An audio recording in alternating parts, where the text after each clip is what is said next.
नमस्कार, ANB news देख रहे हैं आप। मैं हूं आपके साथ पल्लवी राजपूत और हमारे खास कार्यक्रम राष्ट्रधर्म में आप सभी का स्वागत है। चलिए शुरुआत कर लेते हैं राष्ट्रधर्म की। पंजाब कांग्रेस में जारी सियासी झगड़ा अब जाहिर खत्म होता हुआ नजर आ रहा है। पंजाब में पार्टी के नए अध्यक्ष नवजोत सिंह सिद्धू और सूबे के मुख्यमंत्री कैप्टन अमरिंदर सिंह के बीच चल रहा विवाद लगभग खत्म हो गया है। ऐसा माना जा रहा है कि नवजोत सिंह सिद्धू 23 जुलाई को जब रियासती कांग्रेस की कमान संभालने जा रहे हैं तो इसके मद्देनजर उन्होंने कैप्टन को समारोह में शामिल होने के लिए दावतनामा भेजा है। वहीं कैप्टन अमरिंदर सिंह ने भी इस दावतनामे को कबूल कर लिया है। ये बताया जा रहा है कि 23 जुलाई को कैप्टन अमरिंदर सिंह ने नवजोत सिंह सिद्धू की ताजपोशी में शामिल होने की रजामंदी जाहिर कर दी है। सीएम अब शुक्रवार को सिद्धू की ताजपोशी के लिए यहां इस समारोह में शामिल होंगे। सीएम कैप्टन अमरिंदर सिंह के मीडिया एडवाइजर रवीन ठुकराल ने ट्वीट करके इस बाबत जानकारी भी साझा की है। अब सवाल ये पैदा होता है कि कैप्टन अमरिंदर सिंह की ताजपोशी की जो ये पूरा कार्यक्रम है, क्या उसमें सीएम के शिरकत करने से उनके और सिद्धू के दरमियान जो विवाद चल रहा है वो खत्म हो जाएगा? दोनों के बीच जो ये तल्खी काफी लंबे समय से चली आ रही है, क्या वो तल्खी दूर हो जाएगी?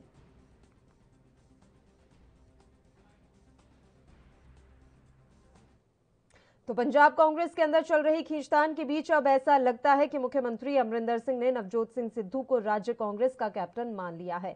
कहा जा रहा है कि अमरिंदर सिंह ने सिद्धू के आमंत्रण को स्वीकार कर लिया है और शुक्रवार को जब सिद्धू औपचारिक रूप से पार्टी प्रदेश अध्यक्ष की कमान संभालेंगे तब अमरिंदर सिंह भी वहां पर मौजूद रहेंगे। इस पर कांग्रेस नेताओं की प्रतिक्रिया आपको सुनाते हैं।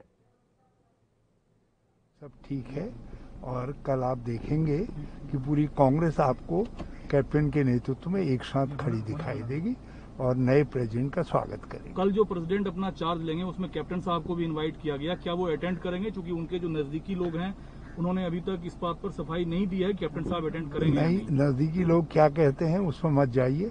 जो मैं कहता हूं कि सारी कांग्रेस कल कैप्टन अमरिंदर सिंह जी के नेतृत्व में नए प्रेसिडेंट को बधाई देगी। तो रावत साहब ही हनुमान है इस पूरे प्रकरण के, तो आप मान मनोबल के लिए जा रहे हैं या सर आप ये चीज पहले से तय है? क्योंकि ज्यादातर विधायक उनके साथ वहाँ थे और कल क्या सभी एमपीज भी होंगे सर उसमें? तो छोटा सा और सर एमपीज होंगे तो सभी एमपीज होंगे, सभी विधायक होंगे? सभी नहीं कह सकता मैं, लेकिन होंगे क्योंकि कुछ काम हो सकते हैं। तो क्या कैप्टन साहब रहेंगे सर उसमें?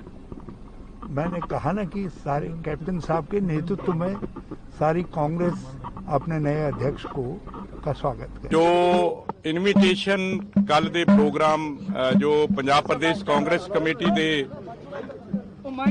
नਵੇਂ चुने प्रधान सरदार नवजोत सिंह सिद्धू ते 4 वर्किंग प्रेजिडेंट सरदार संगत सिंह जी गिल जी, पवन गोयल जी, सुखविंदर सिंह डैनी जी और मेरा कुलजीत सिंह नागरा जी, जो कल नूं पंजाब प्रदेश कांग्रेस कमेटी के दफ्तर का चार्ज लेना आ, उहदे वास्ते जिहड़ा एक इनविटेशन प्रधान साहब वालों और समूह मंत्री साहबान और एमएलए साहबान वालों दे के आए हैं। उन्होंने उस इनविटेशन को एक्सेप्ट किया आ और कल नूं आशीर्वाद देने वास्ते उत्थे पहुंचणगे। देखो, ये जो उत्साह आपने देखा हर गांव के अंदर, हर वर्कर के अंदर एक नया जोश और नया जज्बा आ रहा है, क्योंकि इलेक्शन का टाइम है। आने वाले कुछ महीनों में हम इलेक्शन के उसमें जा रहे हैं और ये जो जोश है इस चीज़ को हम वोटर को अपने को साथ लेके और ये आने वाली जो हमारी 22 की इलेक्शन, इसमें हम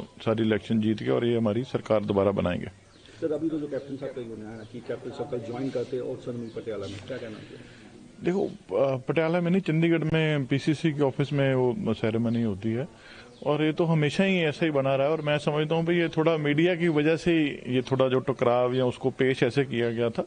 जो भी फैसले लिए गए हाईकमांड ने वो कैप्टन साहब की सहमति और सारी लीडरशिप की सहमति के साथ ही की है। तब कैप्टन साहब कहे जब तक ये माफी नहीं मांगे तब तक मैं इनको मिलूंगी। और वो तो एक जो नवरीन ठुकराल, क्या नाम है उनका, जो उनके मीडिया एडवाइजर सलाहकार, उन्होंने किया था। और मैं आपकी तरफ मीडिया के राही उनको भी ये सलाह देना चाहता हूँ कि आप पीसीसी के मैटर में जो सरकारी आदमी है उसका कोई मतलब नहीं बनता कि कोई सलाह दें या कोई ऐसी बात करे। और इनकी अफसरों की वजह से जो है आज जो माहौल है ये सारा खराब हुआ है। अफसरों को अफसरों वाला काम करना चाहिए, पॉलिटिकल पार्टीज को पॉलिटिकल लेवल पे फैसले लेने चाहिए। ये है कि कैप्टन अमरिंदर सिंह कल की बैठक में शामिल होंगे, क्योंकि ये कांग्रेस का समागम है।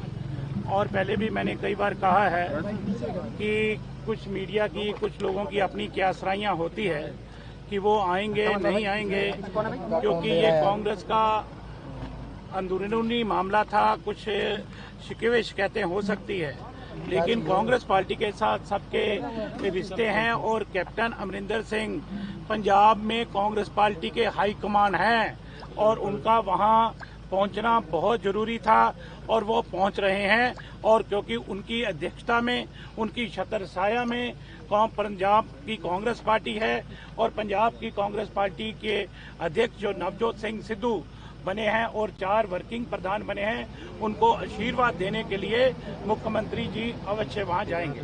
सर लेकिन माफी नहीं मांगी उसके बावजूद। अरे भैया, आप ये पार्टी का अंदरूनी मामला, मैंने आपको कहा, ट्वीट किया, आपको जबरदस्ती माफी मंगाना चाह रहे हो क्या?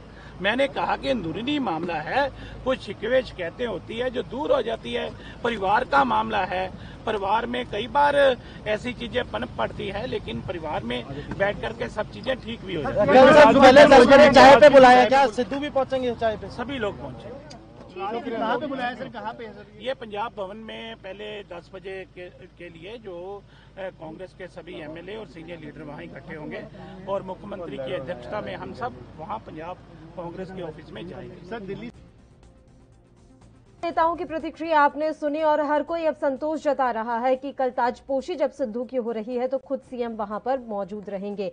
तो ये बड़ी खबर भी है और एक तरीके से देखा जाए तो पंजाब कांग्रेस के लिए राहत भरी बात भी है, क्योंकि अगर इसी तरीके से दोनों नेताओं के बीच तल्खी जारी रहती तो कहीं ना कहीं इसका असर चुनावों पर जरूर पड़ता।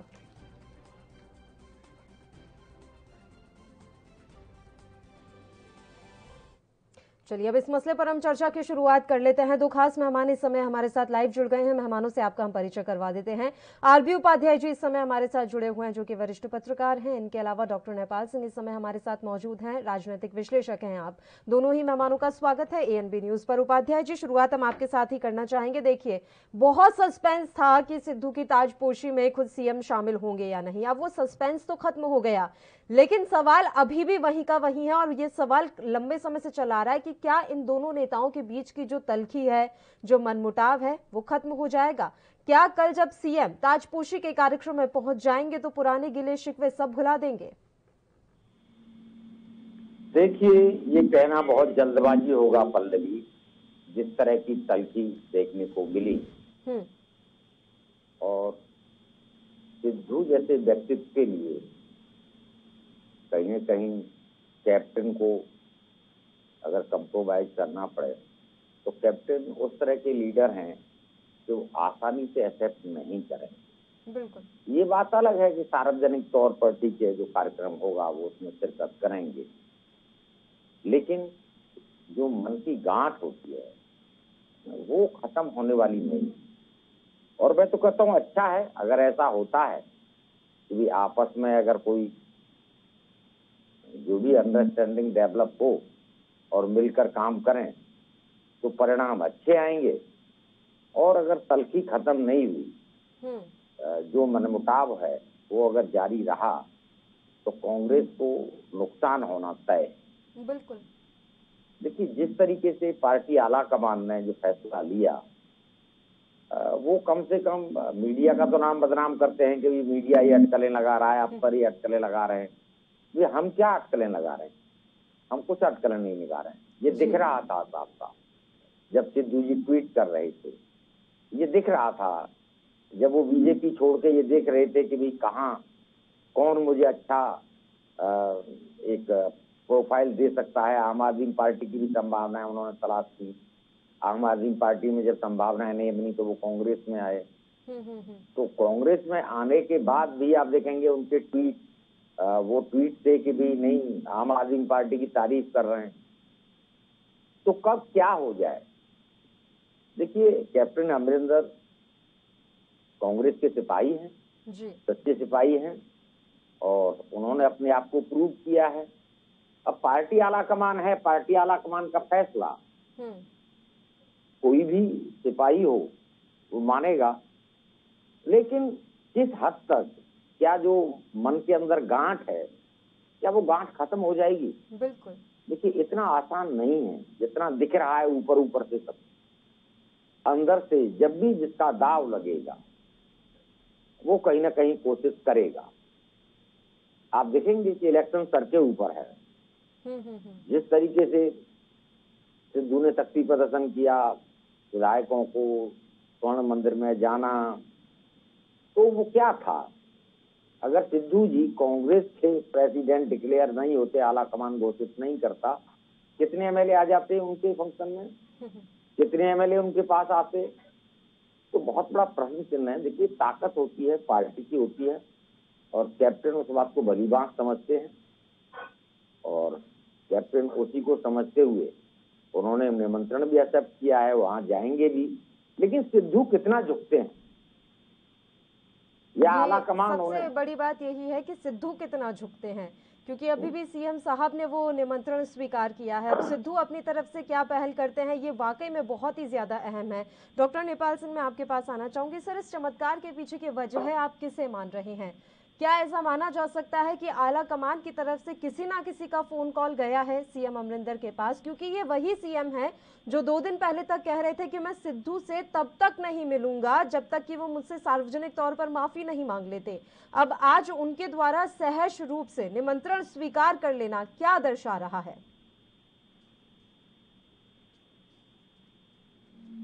एक तो अंग्रेजी में बहुत अच्छी कहावत है कि विद्वान इंसान ने कहा है, suicide is a permanent solution for a temporary problem. मेरे हिसाब से जो निर्णय लिया गया है, किसी भी कंपनी में लिया गया है, आज का जो अधिकांश निर्णय कांग्रेस हाईकमान ले रही है वो कहीं ना कहीं सुसाइडल। नंबर 1। नंबर 2, इसकी समझ चल रही है कि नवजोत सिद्धू बहुत बड़े क्रिकेट के प्लेयर हैं, लेकिन उससे बड़े राजनीति के कैप्टन जो है वो कैप्टन अमरिंदर सिंह। और एक अच्छे सुलझे हुए कैप्टन या प्लेयर का सबसे बड़ा जो सिम्टम होता है वो यही होता है। तेंदुलकर को आप यही देखिए, कभी एग्रेशन में नहीं आते थे, लेकिन यदि कोई बॉल बाउंस आ रही है तो उसको सम्मान देकर चुप के नीचे बैठ जाते थे, और जैसे बॉल कचीज को मारते और बाउंड्री कुदा देते थे। कैप्टन अमरिंदर सिंह मेरे हिसाब से ऐसा ही कर रहे हैं, क्योंकि अभी उनके ऊपर बहुत सारा प्रेशर है। अभी वो अपनी रणनीति को स्पष्ट नहीं करना चाहेंगे, और उन्होंने हाईकमान की बात मान ली, सिद्धू के शक्ति प्रदर्शन को भी थोड़ी देर से मान लिया, लेकिन ये मानना स्थायी नहीं है। इसके कुछ परिणाम अब जल्दी ही कुछ न कुछ आएंगे। कैप्टन कौन सी बॉल पर छक्का मारेंगे इसका अभी हमें इंतजार करना पड़ेगा, लेकिन कैप्टन जरूर मारेंगे, ऐसा मेरा विश्वास। और अभी क्या लग रहा है कि क्या सिद्धू इतनी आसानी से शांत बैठ जाएंगे? उनके द्वारा जो ये शक्ति प्रदर्शन हर रोज किया जा रहा है, उनको कांग्रेस का प्रदेशाध्यक्ष जब तक घोषित नहीं किया गया था, उससे पहले भी उनकी ये कवायद जारी थी। प्रदेशाध्यक्ष घोषित कर दिया, उसके बाद भी वो लगातार इसी तरीके से शक्ति प्रदर्शन अपना दिखा रहे हैं। तो वो क्या ये सोच रहे हैं कि आने वाले समय में सीएम के दावेदार वो हो सकते हैं? नहीं, देखिए, इच्छा रखना तो सबसे अच्छी बात है। देखिए, यदि कांग्रेस के अंदर 2 ध्रुव बनेंगे, 2 पोल बनेंगे सिद्धू और कैप्टन का, तो निश्चित है कि कांग्रेस हारेगी। नंबर 1। जहां तक शक्ति प्रदर्शन का सवाल है पल्लवी जी, ऐसी परिस्थिति में क्या होता है कि कुछ एमएलए को मुख्यमंत्री टिकट नहीं देना चाहते हैं, चाहे उनकी परफॉर्मेंस की वजह से है, चाहे लॉयल्टी की वजह से है, या कोई भी कंपल्सन है, कोई जाति का समीकरण आ गया है, कोई भी कंपल्सन आ गया। तो ऐसे जो 30-40 एमएलए जिनको नहीं देना चाहेंगे, वो ये जरूर चाहेंगे कि यदि हमारा टिकट इधर उधर नहीं मिल पा रहा तो शायद हम सिद्धू के साथ लगकर अपना टिकट कंफर्म कर सकते हैं। नंबर 1। नंबर 2, जो नए लोग होते हैं, जो नए एस्पिरेंट लोग होते हैं, जो कैप्टन के पास सहज नहीं हो सकते, क्योंकि सभी लोग चाहते, एक विधानसभा में करीब 15 से 20 लोग एस्पिरेंट होते हैं, उनकी अपनी इच्छा होती है कि हम चुनाव लड़ेंगे। कुछ वर्तमान होते हैं, कुछ निवर्तमान होते हैं, तो सभी लोग इस टाइम भीड़ होते हैं। ये शक्ति प्रदर्शन कोई भी करना बड़ा आसान हो जाता है इस समय पर, जब टिकट बटने का था। लेकिन कैप्टन के बिना कांग्रेस का जीतना पूर्णतः असंभव है, और मुझे नहीं लगता कि इस चीज को, शायद पता नहीं, इस चीज को जानने के बावजूद भी या तो उसके पास कोई विकल्प नहीं बचा था कि सिद्धू जैसे अनगाइडेड मिसाइल है, उनका कभी कोई भरोसा नहीं। कभी वो कितनी तारीफ सोनी कर दे, कितनी तारीफ वो राहुल जी कर दे, कितनी तारीफ वो मोदी कर दे, कल वो केजरीवाल कर दे, कल वो सबको छोड़ के जाकर कहीं और बैठ जाए। तो ऐसे नेतृत्व पर के सामने कैप्टन का चुप रहना ही परिपक्वता है, और वो मेरे ख्याल से अपना जरूर कोई ना कोई पत्ता खोलेंगे।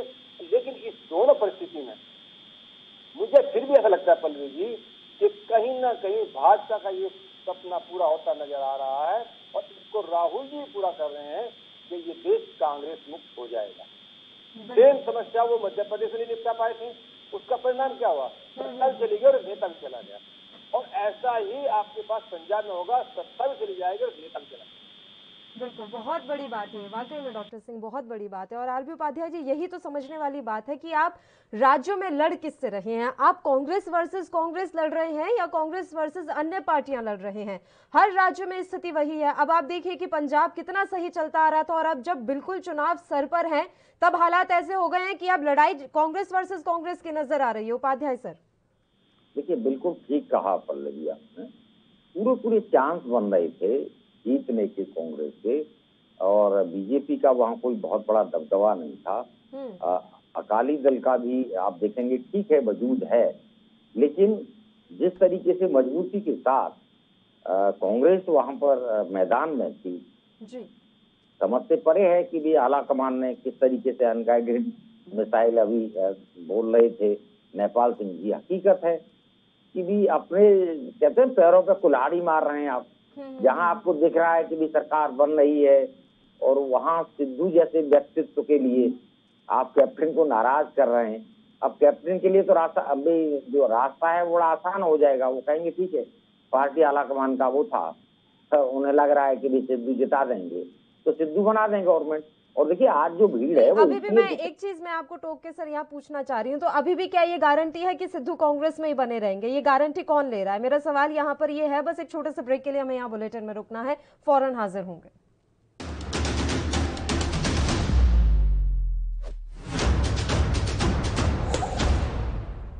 ब्रेक के बाद एक बार फिर से आप सभी का स्वागत है। दोनों मेहमान लगातार हमारे साथ जुड़े हुए हैं। हम पंजाब की सियासत के बारे में इस मसले पर चर्चा कर रहे हैं। बताइए उपाध्याय सर, मैं अभी भी यही जानना चाह रही हूँ कि गारंटी कोई ले रहा है कि सिद्धू अभी कांग्रेस में बने रहेंगे? कल को वो कह दें कि नहीं मुझे तो सीएम पद का दावेदार आप बनाओ, और अगर आप नहीं बना रहे हो तो वो फिर छोड़ के चले जाएंगे। एग्जैक्ट, मतलब कहाँ तक तुष्टिकरण की राजनीति करेंगे आप? कहाँ तक संतुष्ट करने की राजनीति करेंगे? आज आपने उसको भी संतुष्ट किया है कांग्रेस अध्यक्ष पद देकर के भी पंजाब में।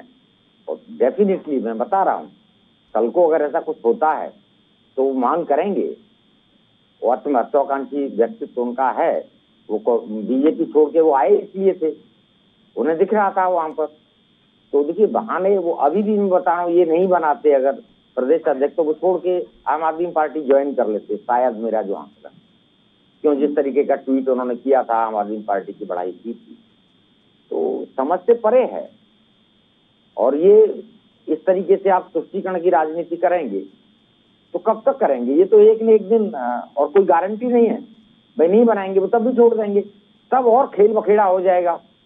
वो अपने साथ मान लीजिए कुछ अभी टिकट बांटेंगे, टिकट बंटवारा होगा तो अपने जो विश्वास पात्र लोग हैं उनको टिकट देंगे, और उस समय मजबूत स्थिति में होंगे।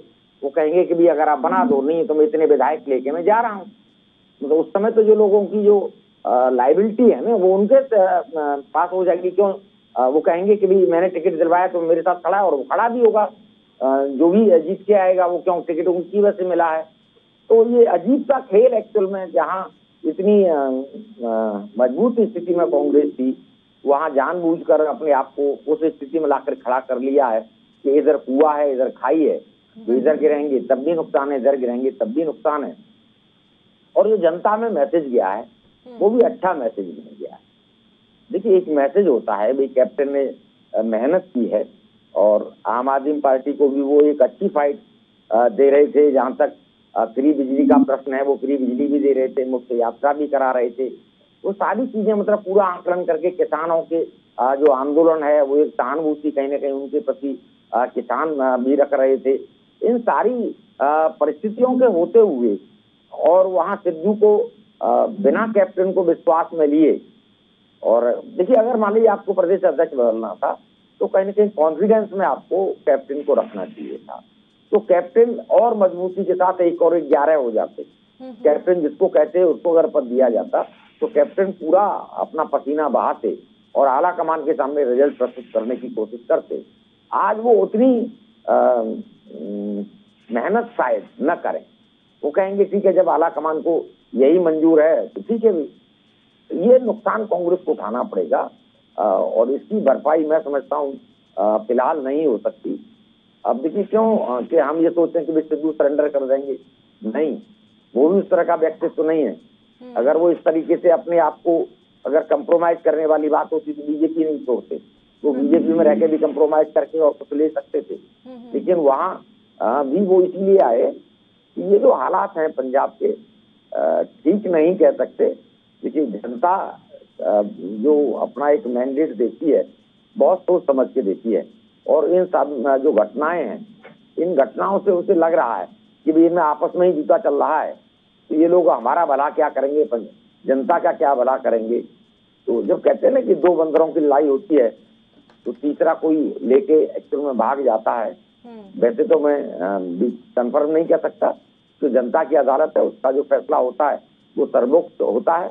लेकिन जो परिस्थितियां दिख रही हैं वो कांग्रेस के लिए कहीं ना कहीं नुकसान झेलना पड़ सकता है, उन्हें खामियाजा इसका भुगतना पड़ सकता है, ये बात तो साफ है। अननेसेसरी और जाहिर है इसका फायदा जो है वो आम आदमी पार्टी और शिरोमणि अकाली दल ही उठाएंगे, क्योंकि भारतीय जनता पार्टी का इस बार ज्यादा कुछ स्कोप नजर नहीं आ रहा है पंजाब में। डॉक्टर सिंह, एक बात तो साफ है, देखिए राजनीति में कुछ भी स्थायी नहीं होता, ये हम सब ने देखा है। अभी आपको नजर आ रहा है कि आपके पीछे 62-63 विधायकों की फौज है, कुछ सांसद भी आपका साथ दे रहे हैं, लेकिन क्या वो चुनाव के बाद भी ऐसे ही रहेंगे? क्योंकि हमें अच्छे से याद है पश्चिम बंगाल में जब चुनाव हुआ था तो चुनाव से पहले बीजेपी के पास कितने ऐसे विधायक नेता टीएमसी के आ गए थे, और जब चुनाव खत्म हुआ सारी चीजें सामने आई तो वो एक एक करके साथ छोड़कर चले गए, और आज क्या हाल है वहां पर भारतीय जनता पार्टी का हम सब देख रहे हैं। तो ये किस गलतफहमी में रहे सिद्धू, या फिर किसी और तरह की इनको यहाँ पर महत्वाकांक्षा है, इच्छा है, क्या समझ क्या पा रहे हैं आप? मैंने पहले भी कहा कि अगर इनको प्रदेश अध्यक्ष बनाने की संभावना लोगों को नहीं दिखती या नहीं बनाया जाता। आ रही हूँ आपके पास, वापस लौटूंगी। ये सवाल मेरा डॉक्टर सिंह से था, मैं सर तुरंत आपके पास लौटूंगी। बताइए डॉक्टर सिंह। पल्लवी जी, मेरा इसमें ये बात कहना, थोड़ा आपने कुछ एक पॉइंट को टच कर दिया है, उसी को आगे बढ़ाना चाहूंगा। एक तो सबसे बड़ी बात यह है कि कांग्रेस के साथ ये दिक्कत अब आ रही है कि उसके राष्ट्रीय नेतृत्व पर वोट नहीं मिल रही है। भाजपा में राष्ट्रीय नेतृत्व पर वोट मिलती है, मोदी के नाम पर वोट मिलती है, तो नीचे विद्रोही पैदा नहीं होती। क्योंकि राष्ट्रीय स्तर पर वोट नहीं मिलती है, राष्ट्रीय नेतृत्व पर वोट नहीं मिलती है कांग्रेस को, तो उसके पास क्षेत्र में विद्रोही पैदा हो रहे हैं। नंबर 1। नंबर 2, ये पार्टी कोई सी भी हो, लेकिन सिम्टम सब जगह है।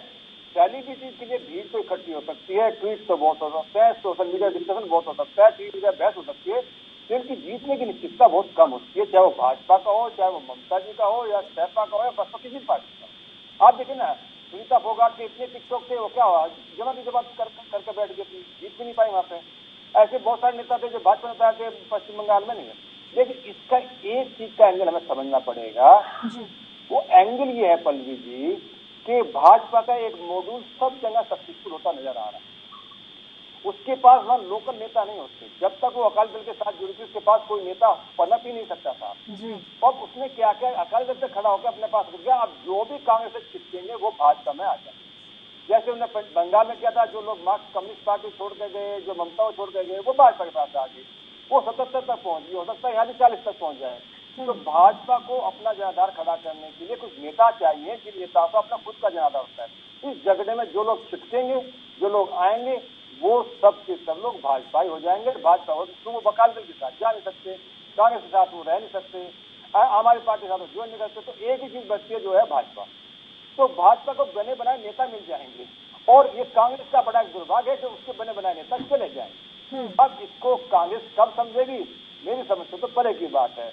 आप ये देखिए धीरे धीरे प्रतिक्रिया सभी जगह। और दूसरी बात एक और है, कैप्टन साहब के पारिवारिक रिलेशनशिप है वसुंधरा राजे से, और वसुंधरा राजे का भाजपा में कितनी एक्सेसिबिलिटी है।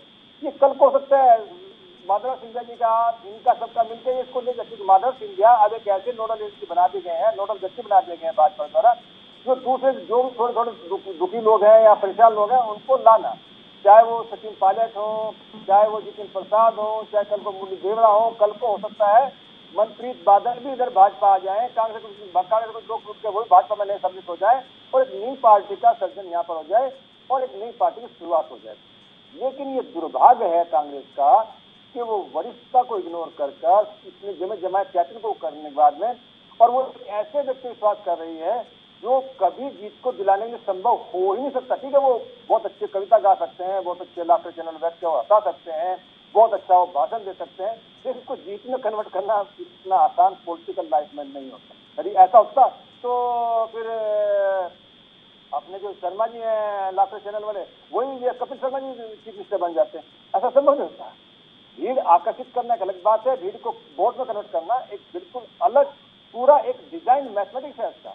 वो कोई ऐसे नहीं है कि ऐसे हो जाता है, डिजाइन मैथमेटिक्स है इसका। उसका ममता जी को देखे ना, ममता जी ने वो संघर्ष किया है इतने बड़े ताकतवर पूरे शासन को झेलते, क्योंकि उसकी अपनी ग्राउंड रियलिटी थी। लेकिन कांग्रेस का सर्वबड़ा दुर्भाग्य है। आप मैं को एक एग्जाम्पल और देना चाहूंगा मैं पल्लवी जी, इनके द्वारा ये गलती हरियाणा में भी होते बच गई। जब भूपेंद्र सिंह ने अपने बेटे नांदेड़ के दीपेंद्र हुड्डा ही राज्यसभा के लिए जाएंगे, तो कांग्रेस में दो विचार आ रहे हैं कि तंवर जाएंगे कि दूसरे लोग जाएंगे। अल्टीमेटली लास्ट में दीपेंद्र हुड्डा के लिए भाजपा ने कैंडिडेट नहीं खड़ा किया लास्ट तक। तो यदि ऐसा होता है तो दीपेंद्र हुड्डा के साथ वो सपोर्ट करेंगे। और ये गलतियां, छोटी छोटी गलतियां, तंवर को एकोमोडेट करने के लिए, सिद्धू को एकोमोडेट करने के लिए वो भूपेंद्र हुड्डा खो देंगे और कैप्टन अमरिंदर खो देंगे। ये मेरे ख्याल से एक बहुत ही घाटे का सोचा है। बिल्कुल बिल्कुल, तो साफ तौर पर नजर आ रहा है। और पंजाब की अगर संदर्भ में हम बात कर ले तो यहाँ पर भी कोई भविष्य बहुत ज्यादा साफ दिख नहीं रहा है कि तस्वीरें एकदम साफ और सब कुछ आने वाले समय में ऑल इज वेल हो जाएगा। वो तो अभी भी ऐसी कश्मकश वाली स्थिति नजर आ रही है। उपाध्याय सर, वजह क्या मान रहे हैं आप? सिद्धू की नाराजगी आला कमान को क्यों नहीं सुहा पाई? क्या युवाओं को आकर्षित करने के लिए उनका चेहरा होना जरूरी है या फिर कोई और वजह है? देखिए, इंटरनल क्या वजह है ये तो पार्टी के जो भी सीनियर लीडरशिप है वही जानती होगी, लेकिन देखने में कोई ऐसी वजह नजर नहीं आती है। नेपाल सिंह जी ने भी साफ कहा कि भी वो उनमें मादा नहीं है कि भी बहुत ज्यादा लोगों को वोट में कन्वर्ट कर पाए। तो ऐसे व्यक्ति को फिर वहाँ इस तरीके से उसके लिए नाराज कर देना कैप्टन को, तो बहुत बड़ा कहते हैं ना, बिल्कुल सजा सजाया आपका सब कुछ और वो सब आप अपना घर उजाड़ दें, तो वो कहावत एक्चुअल में वहां पर बिल्कुल चरितार्थ होती दिख रही है। ठीक है, सिद्धू ठीक है, भाषण अच्छा दे सकते हैं, बात सही है, लेकिन वो इतने मास लीडर नहीं है। और देखिए, पिछली बार भी कांग्रेस अगर पंजाब में आई थी तो सेंट्रल लीडरशिप के सहारे नहीं आई थी, वो कैप्टन की मेहनत थी, कैप्टन ने ही मेहनत की थी। उनका अपना एक गणित था, उस गणित के तहत ही उन्होंने पूरी स्ट्रेटेजी के तहत वहां पर टैगल किया। जबकि पिछली बार तो और ज्यादा परिस्थितियां विषम थी। आप देखेंगे कि भी अकाली दल और ये सब मजबूती के साथ इलेक्शन लड़ रहे थे और वहां अपने आप को अभी जिता के वहां कांग्रेस की सरकार जिस व्यक्ति ने बनाई, उस व्यक्ति के जो इतना ये बात तो साफ है सर, पंजाब में कैप्टन बिना कांग्रेस से तो सुनने में ही अजीब लगता है। लेकिन अभी इनके इंटरनल क्या कुछ मैटर चल रहा है, या तो ये सोनिया गांधी समझ सकती हैं या फिर राज्य के जो अभी प्रशासन है वो समझ सकता है। खैर, समय की कमी है इसलिए मैं आपको रोक रही हूँ। दोनों ही मेहमानों का बहुत बहुत शुक्रिया तमाम चर्चा करने के लिए आप हमारे साथ जुड़े। तो आपको बता दें कि सिद्धू की ताजपोशी में सीएम अमरिंदर पहुंचने वाले हैं। हालांकि अभी भी सवाल ये बरकरार है कि क्या दोनों नेताओं के बीच जारी ये तल्खी कल के बाद खत्म हो जाएगी। एक छोटे से ब्रेक के लिए रुक रहे हैं राष्ट्रधर्म में, आप देखते रहिए एएनबी न्यूज।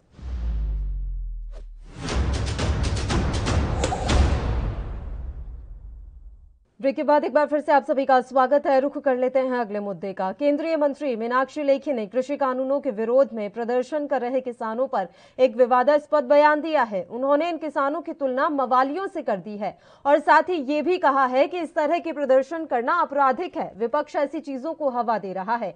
लेखी के इस बयान पर अब सियासत गर्मा गई है। कांग्रेस ने उनके बयान पर तीखा विरोध जाहिर किया है, साथ ही लेखी के इस्तीफे की भी मांग की है। गुरुवार को मीडिया से मुखातिब मीनाक्षी लेखी ने यह बात कही कि वे किसान नहीं मवाली हैं, इसका संज्ञान भी लेना चाहिए। ये आपराधिक गतिविधियां हैं। जो कुछ भी 26 जनवरी को हुआ वह भी शर्मनाक था।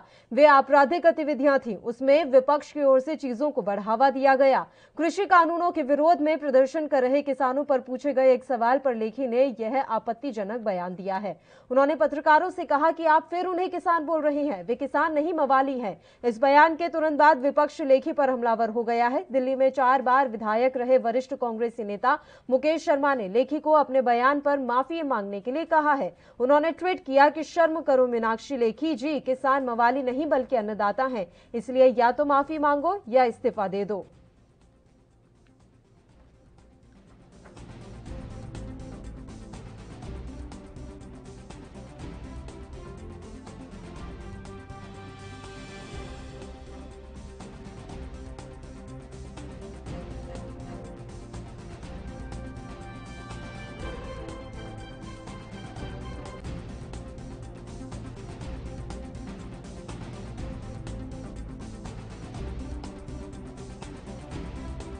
फिर किसान आप उन लोगों को बोल रहे हैं, मवाली है वो। इसका संज्ञान भी लेना चाहिए। ये क्रिमिनल एक्ट्स हैं, ये आपराधिक गतिविधियां हैं, और जो कुछ 26 जनवरी को हुआ वो भी शर्मनाक था, आपराधिक गतिविधियां थी, और उसमें विपक्ष द्वारा ऐसी चीजों को बढ़ावा दिया गया। देखिए, पहली बात तो आप उन लोगों को किसान कहना बंद कीजिए, क्योंकि वो किसान नहीं है। वही षड्यंत्रकारी लोगों के हथे चढ़े हुए कुछ लोग हैं जो कि लगातार किसानों के नाम पर ये हरकतें कर रहे हैं। किसान के पास समय नहीं है जंतर मंतर आके बैठने का, वो अपने खेत में काम कर रहा है। ये आड़तियों के द्वारा चढ़ाए गए लोग हैं, क्योंकि जो चाहते ही नहीं कि किसानों को सीधे तौर पर कोई किसी भी तरीके का बेनिफिट मिले, उसको फायदा मिले। और किसी भी न्यूज एजेंसी या मीडिया को रोकने का प्रयास करना तो सबसे ज्यादा लोकतंत्र के खिलाफ है। और यही लोग हैं जो लोकतंत्र की दुहाई देते हैं, चाहे वो इस तरीके के चीजें हों, इकोसिस्टम खड़े करने की, या बाकी लोगों की। तो कृषि कानूनों के खिलाफ गुरुवार को जंतर मंतर पर प्रदर्शन करने पहुंचे किसानों को लेकर विदेश राज्य मंत्री मीनाक्षी लेखी ने कहा कि वे किसान नहीं मवाली हैं, इसका संज्ञान भी लेना चाहिए। ये आपराधिक गतिविधियां हैं। उन्होंने कहा कि जो कुछ भी 26 जनवरी को हुआ वो भी शर्मनाक था, आपराधिक गतिविधियां थी, और उसमें विपक्ष द्वारा ऐसी चीजों को बढ़ावा दिया गया है। उनके इस बयान पर आ रही प्रतिक्रियाएं भी हम आपको सुनाते हैं। जनता पार्टी की सांसद हैं और अब मोदी जी के कैबिनेट की सदस्य हैं, तो उनके मुंह से निकला हर शब्द मोदी सरकार का प्रतिनिधित्व करता है। तो जो उन्होंने कहा वह मोदी सरकार की वही मानसिकता है और वही मोदी सरकार मानती है। इस बात का जवाब अब स्वयं प्रधानमंत्री को देना चाहिए कि क्या वो मीनाक्षी लेखी के इस कथन से वाकई रखते हैं या नहीं रखते, और नहीं रखते तो उनके खिलाफ क्या एक्शन लेंगे। देश के अन्नदाता का ये अपमान तो हम नहीं सह पाएंगे। मेरे पास इतने घटिया इल्जामों पे कुछ कहने के लिए नहीं है। इसको किसान वर्ग को, मेहनतकश लोगों को इसको सीरियसली लेना चाहिए। ये लोग जो किसान का पैदा किया हुआ खाते हैं और उसको मवाली कहते हैं, तो मैं समझता हूँ वो मैडम लेखी इंसान तो है ही नहीं, वो जानवर है। जानवर भी उड़ारी मारता है, कहीं ना कहीं से कुछ ना कुछ खा लेता है, तो वो फिर जानवरों की तरह खाए। लेकिन इतना घटिया शब्दावली जो इस्तेमाल करते हैं, उनके खिलाफ नफरत बढ़ रही है लोगों के मन में। आप लोग कोई रिजोल्यूशन लाएंगे, क्योंकि आप लोगों का धर्म संसद चल रहा है यहाँ? ये कुछ भी हो सकता है। कल की संसद में क्या होगा मैं आज नहीं कह सकता।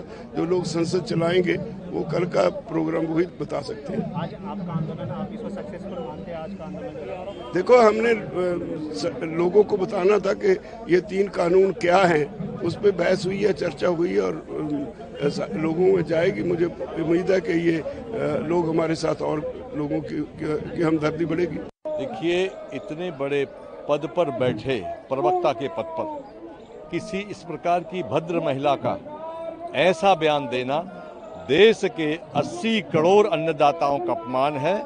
देश के तमाम धर्म कर खेती करने वाले धार्मिक लोगों का अपमान है। ये मानवता का अपमान है कि जो 8 महीने से बैठे हैं, 600 किसान शहादत दे चुके हैं, और सुबह से लेखी जी भोजन करके आती हमारा पैदा किया हुआ। अगर वो वाकई में हम मवाली हैं तो भोजन करना छोड़ दें, उनको शर्म आनी चाहिए। हमने आज उनके खिलाफ किसान पार्लियामेंट में निंदा प्रस्ताव पास किया है, और इस प्रकार के बयानबाजी के लिए हम पत्र भी लिखेंगे प्रधानमंत्री को कि आपके इन प्रवक्ताओं को कहिए कि ये कम से कम अन्नदाता का सम्मान करना सीखें, अन्नदाता को मवाली ना कहें। किसान के बारे में इस तरह की चीज नहीं कहनी चाहिए। आज का कार्यक्रम कैसा रहा? आज का कार्यक्रम ठीक रहा, शांतिपूर्ण तरीके से रहा, और किसानों ने अपनी बात रखी। यहाँ पे हर आदमी बोला कल दूसरे जत्थेबंदी के लोग आएंगे, कल दूसरे लोग आएंगे, अपनी बात यहाँ पर रखेंगे और सरकार तक अपनी बात जाएगी। मीनाक्षी लेखी के खिलाफ निंदा प्रस्ताव आप लोगों ने पास किया? उन्होंने हाँ, निंदा प्रस्ताव गिरा। महिला है, क्या निंदा प्रस्ताव करें? यहाँ पर करा के जिस तरह की बयानबाजी करते हैं उनको नहीं करना चाहिए। मवाली नहीं, किसान है, ये देश का अन्नदाता है। आज के दिन में इनका क्या निष्कर्ष निकला संसद में? आज किसान बातचीत हुई, फिर ये जब तक वो चलते रहेगी, यहाँ पर अपनी बात लोग कहते रहेंगे। आप लोग राष्ट्रपति भवन में जाने वाले थे, उसको लेकर नहीं, हमारा राष्ट्रपति भवन का कोई प्रोग्राम नहीं था। टिकैत साहब, 1 साल से अन्नदाता की बात सरकार नहीं सुन रही है, आगे अच्छा सुन लेगी भाई, बताओ हमारे क्या हाथ में है। शांतिपूर्ण तरीके से आंदोलन करने का ये भी एक तरीका है। लोग तो मीनाक्षी लेखी ने प्रदर्शनकारी किसानों को मवाली बता दिया है और उनके इस बयान के बाद से बवाल मचा हुआ है। कांग्रेस के तमाम नेताओं ने ये बात कही है कि या तो मीनाक्षी लेखी अपने बयान को लेकर माफी मांग ले, नहीं तो वे इस्तीफा दे दें। आपको बता दें कि पत्रकार वार्ता के दौरान जब आज किसान संसद के बारे में उनसे सवाल किया गया तो उन्होंने ये बात कही। उन्होंने कहा कि पहली बात तो आप उन्हें किसान कहना बंद करें, क्योंकि किसान इस समय अपने खेतों में काम कर रहा है और कोई भी किसान जंतर मंतर पर नहीं बैठा है। ऐसे में इन्हें किसान कहना बंद किया जाए, क्योंकि ये किसान नहीं, ये मवाली हैं। साथ ही उन्होंने 26 जनवरी को जो कुछ भी हुआ उस पूरे घटनाक्रम को याद करते हुए कहा कि इस तरह की हरकतें किसान नहीं कर सकता। तो कांग्रेस ने लेखी के बयान पर तीखा विरोध जाहिर किया है। कांग्रेस नेता लगातार ये बात कह रहे हैं कि लेखी को अपने बयान पर शर्म आनी चाहिए और उन्हें साथ ही माफी भी मांगनी चाहिए। हालांकि अभी इस पर किसी तरह की कोई प्रतिक्रिया खुद मीनाक्षी लेखी की तरफ से नहीं आई है कि उनके बयान पर किस तरीके से बवाल छिड़ा हुआ है। लेकिन वाकई में ये शर्मनाक है कि इस तरह की भाषा का उपयोग भारतीय जनता पार्टी के नेताओं के द्वारा किया जा रहा है। अभी तो बीजेपी के नेता ये मानने को ही तैयार नहीं है कि ये दिल्ली में प्रदर्शनकारी किसान हैं, तो ये किससे बात करना चाहते हैं, ये बड़ा सवाल है। मोदी सरकार ने हाल ही में मंत्री बनाई गई मीनाक्षी लेखी ने दिल्ली में प्रदर्शन कर रहे किसानों को मवाली कह डाला है। उन्होंने कहा है कि जो प्रदर्शन कर रहे हैं वे किसान नहीं हैं। नई दिल्ली सीट से सांसद मीनाक्षी लेखी ने 26 जनवरी को लाल किले पर हुई हिंसा का जिक्र करते हुए यह भी कहा है कि प्रदर्शनकारियों का राजनीतिक एजेंडा है। मीनाक्षी लेखी के इस विवादित बयान को लेकर सोशल मीडिया पर हंगामा मचने लगा है और कई यूजर्स लेखी के इस्तीफे की मांग करने लगे हैं। उधर टिकैत ने मवाली कहे जाने पर कहा कि किसानों के लिए इस तरह की बात नहीं कहनी चाहिए। आपको बता दें कि पेगासस जासूसी को लेकर संसद में हुए हंगामे पर बीजेपी की ओर से प्रेस कॉन्फ्रेंस करने आई मीनाक्षी लेखी ने तमाम बातें कही।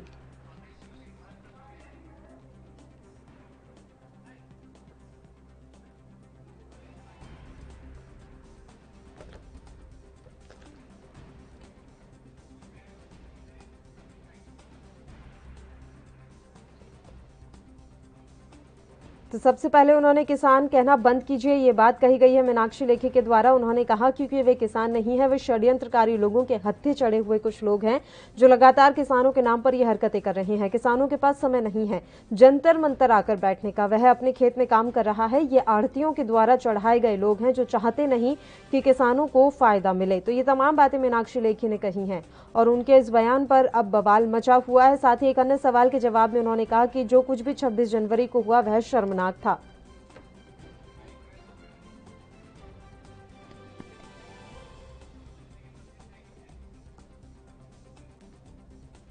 और इस मसले पर चर्चा करने के लिए दो खास मेहमान इस समय हमारे साथ लाइव जुड़ गए हैं। संदीप जी इस समय हमारे साथ जुड़े हुए हैं जो कि भारतीय जनता पार्टी से, इनके अलावा किसान नेता शिव सिंह जी इस समय हमारे साथ जुड़ गए हैं।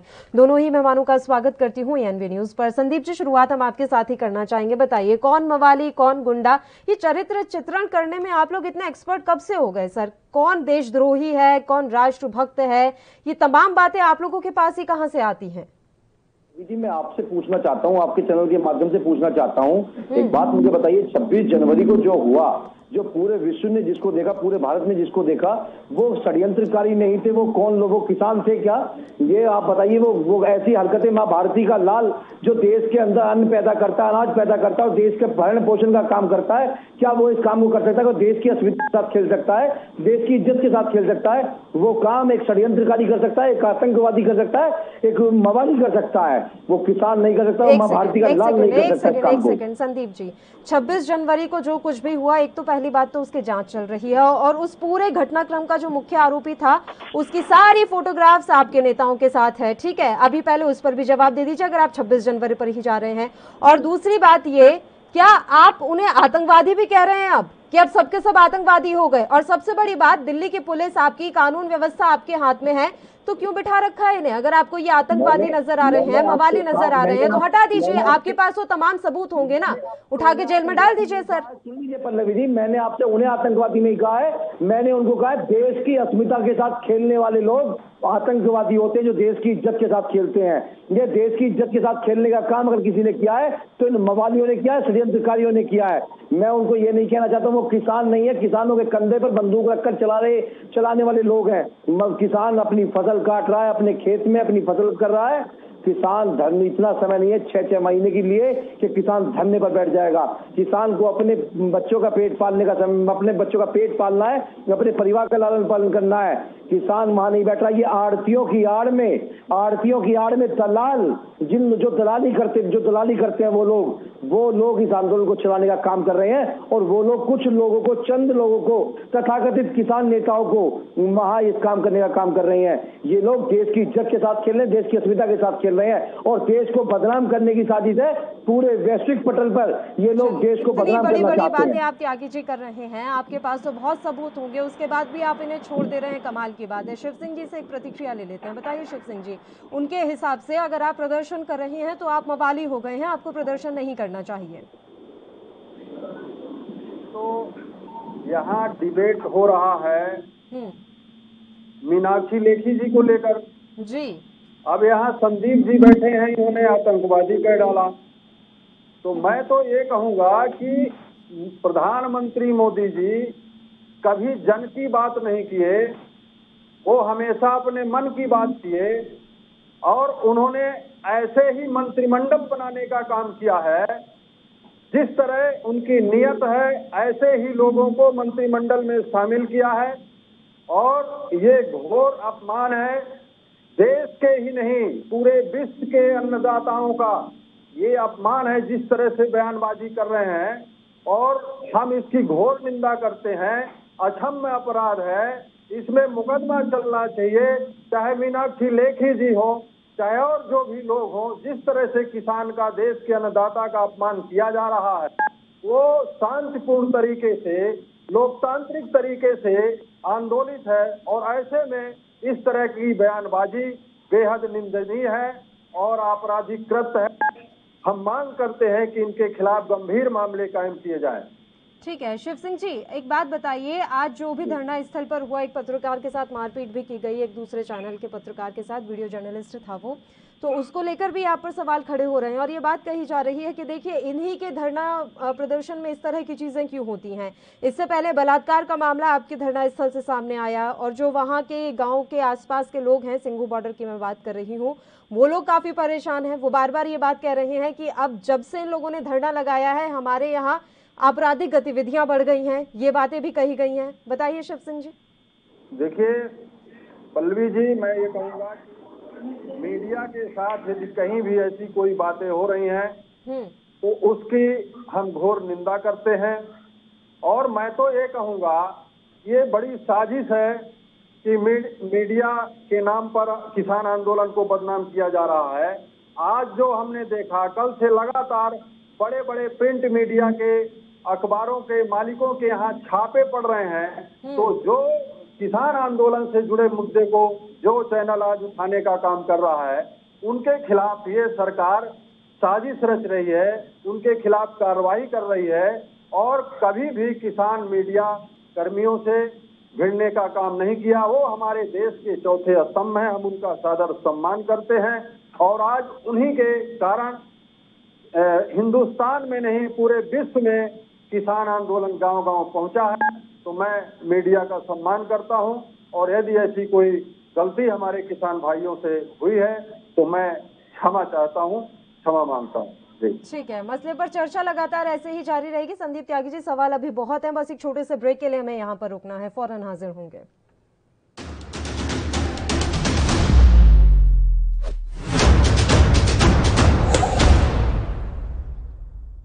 ब्रेक के बाद एक बार फिर से आप सभी का स्वागत है। मीनाक्षी लेखी के बयान पर हम चर्चा कर रहे हैं। उन्होंने प्रदर्शनकारी किसानों को मवाली कह दिया है और उनके इस बयान के बाद से लगातार बवाल मचा हुआ है और हर कोई उनके इस बयान की निंदा करता हुआ दिखाई दे रहा है। दोनों मेहमान लगातार हमारे साथ जुड़े हुए हैं। संदीप त्यागी जी, एक सवाल है मेरा सर आपसे देश में 135 करोड़ जनता है सर, क्या 135 करोड़ लोग संसद पहुंच जाते हैं अपनी बातों को रखने के लिए, या 135 करोड़ जो जनता है वो अपने राज्य के विधानसभाओं में जाती है अपनी बात रखने के लिए? जब जनता की तरफ से विधायक और सांसद चुने जाते हैं अपनी समस्याओं को सरकार तक पहुंचाने के लिए, तो वैसे ही इन किसानों ने ये नेता चुने हुए हैं, ऐसे ही इन किसानों ने ये किसान संगठन बनाए हैं जो इनकी बात आगे तक पहुंचा सके। तो आप इन किसान संगठनों पर, इन किसान नेताओं पर इस तरह के आरोप किस बिहाफ पर लगा रहे हैं? बताइए काजल जी, मैं पल्लवी जी मैं पूछना चाहता हूँ आपके माध्यम से। आप पहले मेरी बात का जवाब दीजिए सर। मैं आपकी बात का जवाब दे रहा हूँ ना। क्या जो मतलब अगर ये लोग, जिन लोगों को आप बता रहे हैं कि ये लोग वहां गए हैं, ये लोग सही लोग हैं, जनता ने इन लोगों को नियुक्त किया है, इन किसान देश की 80 करोड़ की आबादी जो किसान की आबादी है, उस अन्नदाता ने इन लोगों को नियुक्त किया है, तो क्या उस पश्चिम बंगाल से आई उस महिला का अनिल मलिक बलात्कार करते हैं, क्या उस बलात्कारी को भी इन लोगों 80 करोड़ लोगों ने नियुक्त किया है? इन 80 करोड़ लोगों का अपमान है। अगर आप इनको ये कहते हैं कि इनको 80 करोड़ लोगों ने नियुक्त किया है, तो उन 80 करोड़ लोगों को बदनाम करने की साजिश है। अब बात सुनिए, मैं आपको इसका बहुत ठोस जवाब देती हूँ संदीप त्यागी जी।